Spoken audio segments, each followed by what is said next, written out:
of the California Arts Council and Beverly Hills Arts Commission, is the former West Coast editor of Andy Warhol's Interview magazine and society editor of the Herald Examiner. Her cover stories can be read in Venice and Detour magazines, and she is a contributing editor to California Apparel News. For the next half hour, Joan will bring you inside news and views on society, art, film, and the exhilarating worlds of these multifaceted people. Here is Joan Quinn. Hi, I'm Joan Quinn, and welcome to Joan Quinn, Etc. Our guests are lecturer, author Linda Buzzell and actor Len Donato. Let's find out more about them. Linda Buzzell is a licensed marriage and family therapist. She's also a career counselor in the entertainment industry. Linda's worked as a vice president of development and as an associate producer in TV. She also founded the International Documentary Association, which is 1,000 members strong. Her background is show business and psychotherapy. They go hand in hand, and she's used those things to make her an expert in spotlighting the path to success. So much so that she's written a book for HarperCollins about how to make it in Hollywood. All the right moves. Linda, what is making it in Hollywood? Oh boy, I think it's really personal for each person. It's knowing what your best talents are and then finding the perfect place in the entertainment industry for them. Do you think it always has to be someone who's really wants to go into show business, or can it just come somehow out of the blue? I usually encourage people, if there's anything else they could do that would make them happy, please do it. Is that right? Other than come to Hollywood. It's a very tough town. How did you get so much knowledge to be able to write a book like How to Make It in Hollywood?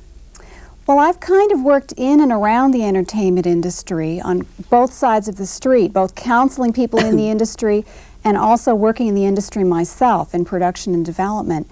And I've sort of put these two things together, and I seem to be becoming Hollywood's career doctor.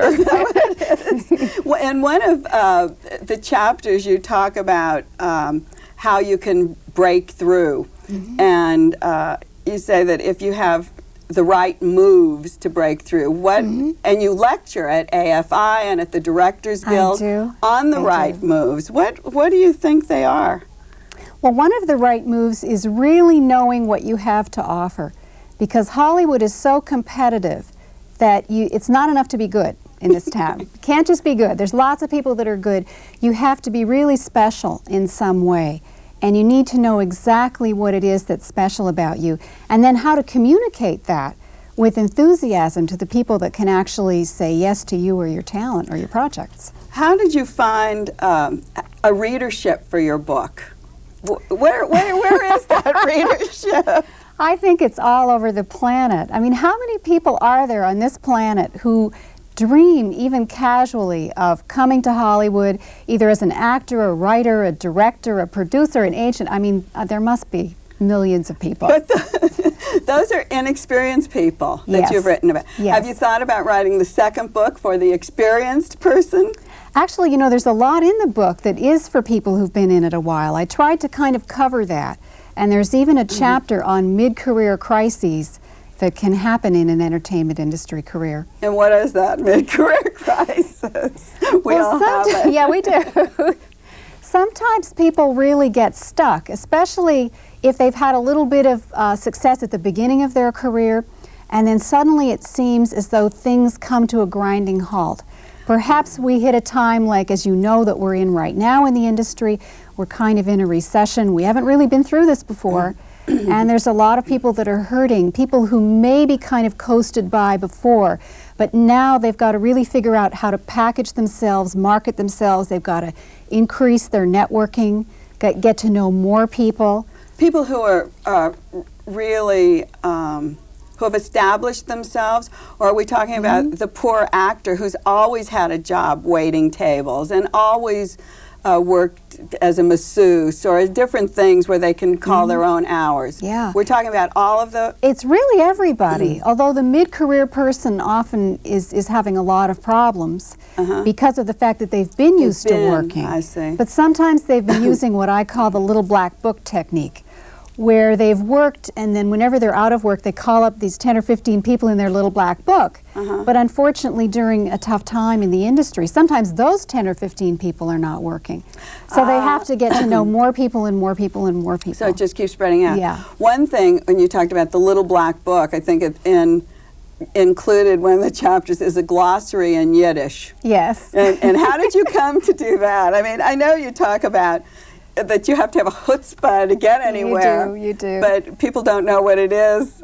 Right. Tell us right. how that came about. Well, I'm actually from Montreal, Canada, and I came very naively to LA. And the first Yiddish word I learned that I still love, it's still my favorite, is shtick. I still can't totally define it, but you've got to have something about you that is your shtick, something special about you. And I think it's fun to learn a lot of the language. And so what words did you choose, so to speak? Well, I found that schmoozing is one of the most important words in Hollywood. And it's kind of semi-undefinable, but it's even beyond networking. It's really this business of forming relationships with people, bonding with people very quickly, like when you work with somebody on a set, being able to get together with them and become new best friends almost instantly. Is that it? So if you know how to, what other words do you have in the... Well, chutzpah is definitely an important word. Tell us what that is. I think it's way beyond assertiveness, even a little bit beyond aggressiveness. It's all the way out to outrageous. Is it mean? Do you think it's a mean word? No, I really don't. I think it's just gutsy. It's a risk. This is a risky business, and every once in a while you have to take chances that are just that one little step beyond. And that's it. Yeah, that's the chutzpah. That's the chutzpah. Not being Jewish, I don't know how to say it, but I think I said it right. Yeah. You talk about writer speak. I don't know what that is. What does it mean? Our viewers don't know what it is. Well, I think after you've been around a while, you start to understand that there are a lot of different ways. It's a difficult thing to describe a script in terms that everybody can agree on. But if you're an actor, for instance, you might be interested in what is the range of change or the character arc within any particular script. So meaning basically, how are you different at the end of the script than you were at the beginning, so that you can really show a lot of character change. So even character arc is something that's has to do with the script, right? More so exactly. than in your therapy business. Yes. But would you use it in Yes. that as well? Are there other words that are called other things that have to do with writer speak? I can't think of any other things to do with writer speak right now, but I'll tell you the big word that from the therapy side of things that I deal with is self-sabotage. Tell us what that is. It's amazing how many people actually sabotage their careers, and we can probably think of some very famous people that we've seen do that, where they've become very successful and then they've done something where you think, ouch, why did they do that? They're really hurting themselves. But do you think they do that consciously, or is it a move that they've decided is the right way to go and it then in hindsight looks like sabotage? I don't know, but too often it's actually not conscious. It's something where a person may not perhaps feel that they deserve success, or they may be going way beyond the limits of success in their family that they've grown up in, and somehow they kind of are holding themselves back, not really letting themselves win. Is that right? Yeah, so you can see a lot of them? Absolutely. Kind of in keeping with that, you talk about getting ahead in the business through friends, and you said you pick up the phone and call your friends. But once you've gotten to the friends, does that always mean that you're going to get someplace even if you're not talented? I think that talent is really the sine qua non. You can't make it in this town without any talent. You really, again, it's that something special. There has to be something. It may not be a lot, but maybe you've just got a great smile, or maybe you're just a terrific listener, or maybe you just have an ability to do dialogue. There's got to be something about you. But once you make that intro, or you find the friend, can you schmooze your way through? I wouldn't say that nobody's ever done it. I think there are people who have and who formed good enough relationships that they've had a lot of doors open. But I also think it's true that your friends can open the door for you, but that if you don't have the talent to back it up, it almost doesn't matter who you're related to. You have like 10 steps that you talk about, and I think we've covered a lot of them. Are there any other ones that we've missed on this Well, discussion? one thing to be aware of in Hollywood is it's actually quite easy to get entry-level jobs within the industry. A lot of people break in through temp work, which is actually terrific because you get to meet a lot of people. And there are some internships that are available where you can learn a lot, you can meet people, let people see what you've got to offer them. The trick, I think, is once you've got the entry-level job, it's making that next step into a much smaller group of people who actually work regularly. And that's so the real challenge. Well, also, I know you refer to rhino skin. Yes. It almost Yes. but why do you need rhino skin? Well, I'm sure you know that this town has its share of yellers and screamers and difficult people. And everybody here has what I call a large personality. Everybody's a little bit more dramatic. And you really need to be able to deal with that and to let a lot of things roll off your back, which is why you need the rhino skin. I see. Now, just if I said when I closed this segment of our show, I've just been with Linda Buzzell, my new best friend, and I've had such a wonderful time with her. How would you take that as Hollywood speak? How I would take that is that you and I are going to have a long and productive relationship.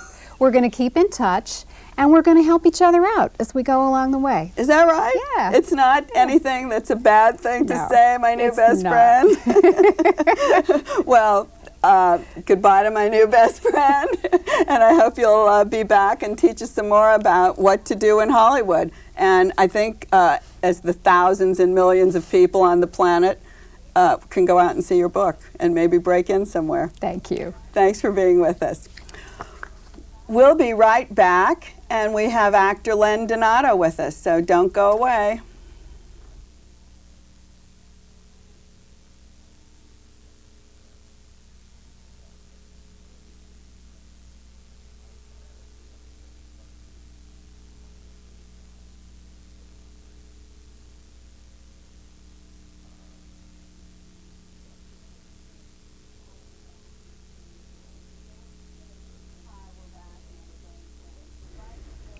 Hi, we're back, and I'm Joan Quinn. We're glad you stayed to meet actor Len Donato, who worked for years on the stage in New York.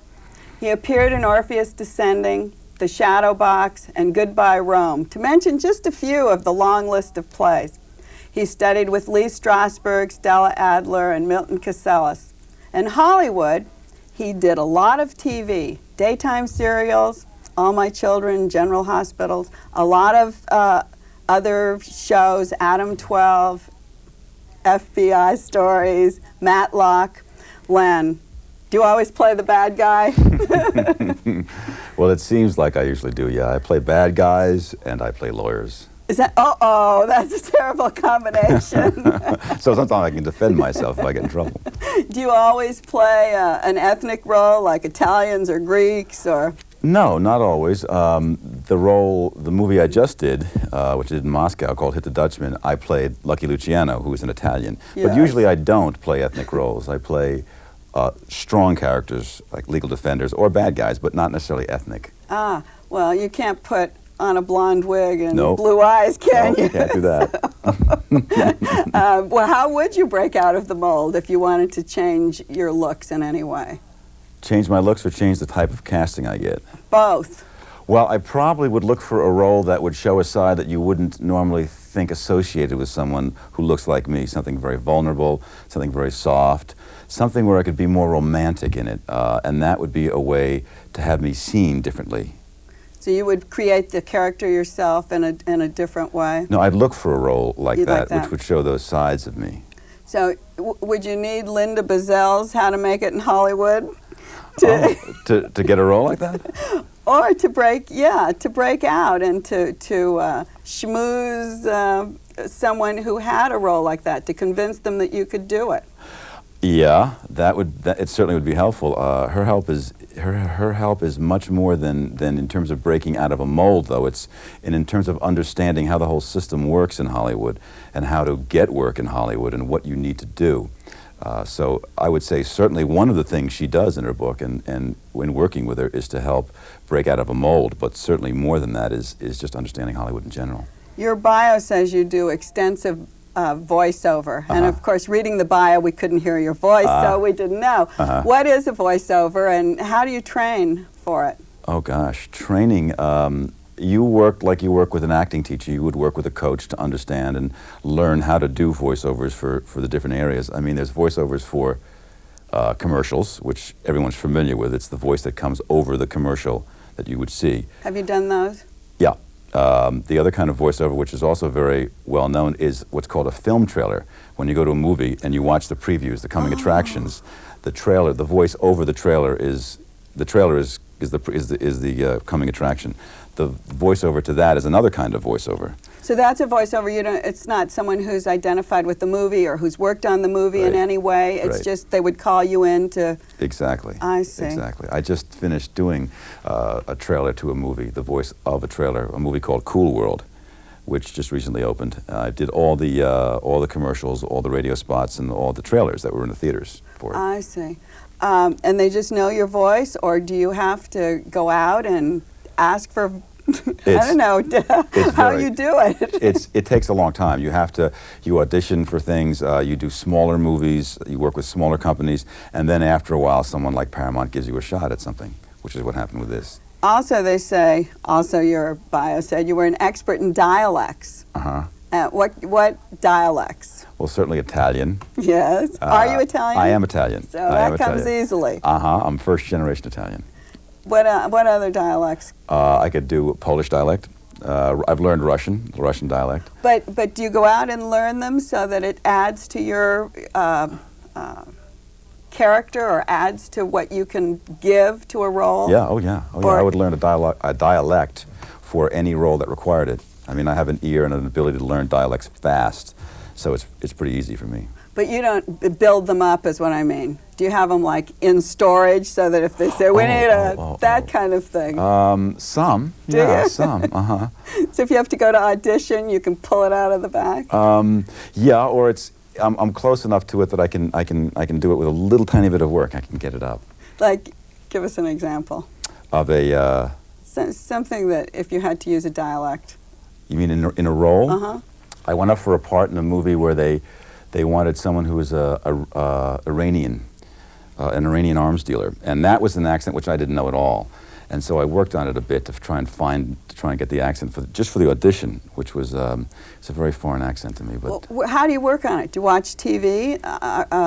No, there's tapes you can get. There's actual dialect tapes you can work with. That's what I wanted to get to. I see. So you just listen to those for a while, and your ear adjusts, and you practice.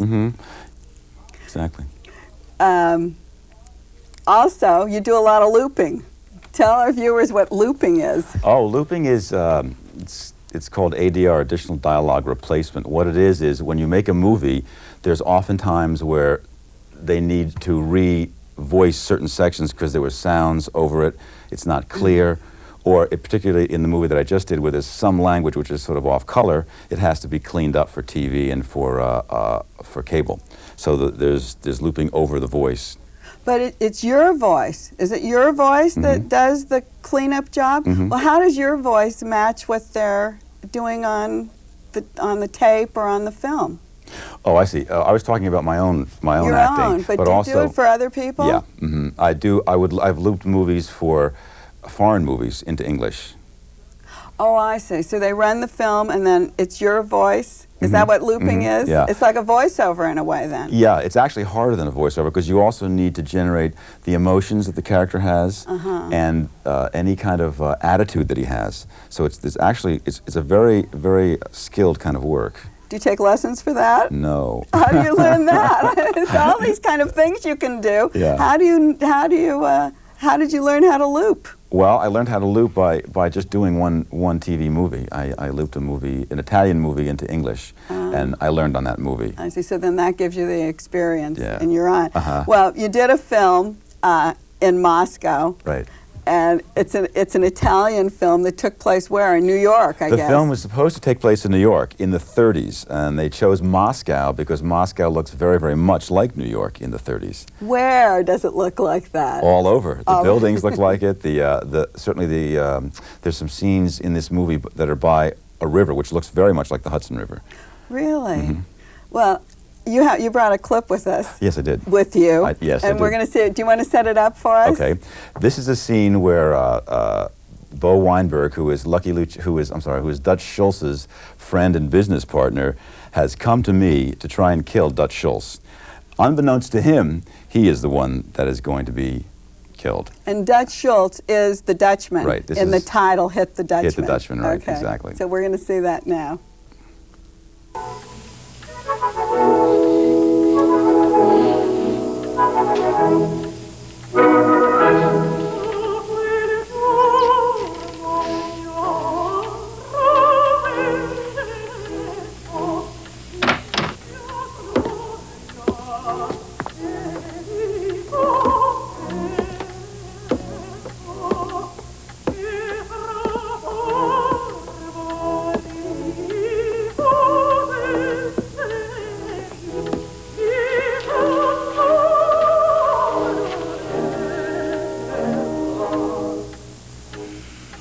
Did it. We killed the Dutchman. You did it, Bo. Come on. Sit down.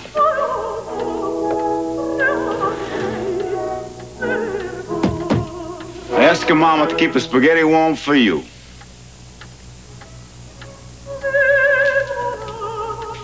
Italian wine, Italian music, Italian spaghetti. What a treat. All for you, huh?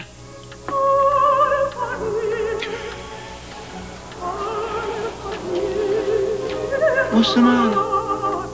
You don't trust me no more? Of course I do. Sit down.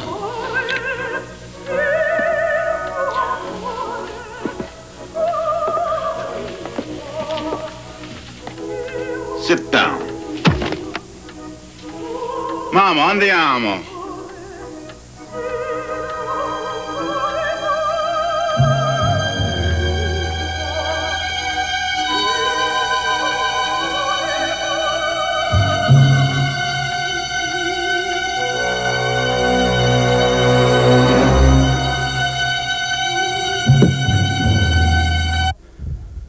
Len, I don't think there was any question about your Italian dialect. And your hair slicked back totally, and spaghetti.